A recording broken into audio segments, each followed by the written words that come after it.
తల్లి తిట్టినప్పుడు ఎంత తిడుతుంది, వాళ్ళ అబ్బాయి కొట్టింది అనుకోండి, నీ మంచి కోసమే కొడుతుంది, గట్టు పుట్టుకోరు. జీవితం అనేది కష్టములు వచ్చాయి, తల్లి కలుగ చేస్తూ ఉంటాం. ఏం చేత ఎక్కడో నువ్వు సర్దుకోవాల్సి ఉంది కాబట్టి. కష్టములు వస్తూ ఉంటాయి, అందరికీ వస్తుంటాయి. కష్టములు యోగి గారికి కూడా వస్తాయి అన్నాడు. యోగి గారికి కూడా భోజనం చేయకపోతే ఆకలిస్తుంది అన్నాడు. చెప్పులు లేకుండా తిరిగితే కళ్ళు కోలుతాయి అన్నాడు. పెద్ద యోగి గారి ఆయనకి కష్టాలు వస్తాయి. యోగి భవార్జున అన్నాడు. అర్జునుడు అంత యోగి అయిపోయిన తర్వాత, కృష్ణుడు చచ్చిపోయిన తర్వాత బే నడిచాడు అనమాట. వారికి కష్టాలు వస్తాయి అన్నాడు. ఆ యోగం అంతా అయిపోయిన తర్వాత ఏమిటండి యోగం నా బొంద, శ్రీకృష్ణుడు పోయాడు ఏడవలేదు అన్నాడు. ఏడిచేవాడు. నాన్న దగ్గర కూడా వ్యాసుడు దగ్గర పెరిగిట్టి వెళ్ళాడు. కృష్ణుడు ఎంత నేర్పాడు కదా, నువ్వు ఎందుకు ఏడుస్తావు అన్నాడు వ్యాసుడు. నీకు ఏమిటి ఎక్కింది అన్నాడు భగవద్గీత. నేర్చా మళ్ళీ వాళ్ళంతా తిరిగిలమే నేర్చాడు అన్నాడు. అర్జునుడు సగం యోగా అయ్యాడు కదా, భగవద్గీత అంతా పాప ఆయనకే కదా నేర్పాడు.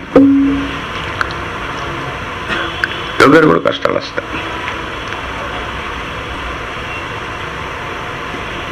వీడి నుంచి తప్పించడానికి కావాల్సినటువంటి ఏ కష్టం వచ్చినా సరే కష్టం వెనక ఒక బొమ్మత ఉంటుంది అన్నాడు. గులాబీ చెట్టు కింద ముళ్ళు ఉంటే దాని పక్కన పువ్వు ఒకటి ఉంటుంది. పువ్వు ఉంటే మువ్వులు ఉంటుంది సార్, అది కూడా ఉంటుంది చూసుకున్నమాట. అలా నీ కష్టం వచ్చినప్పుడు ఆ వెనక కష్టం వెనక ఒక సుఖం ఉంటుంది, ఒక వరం ఉంటుంది.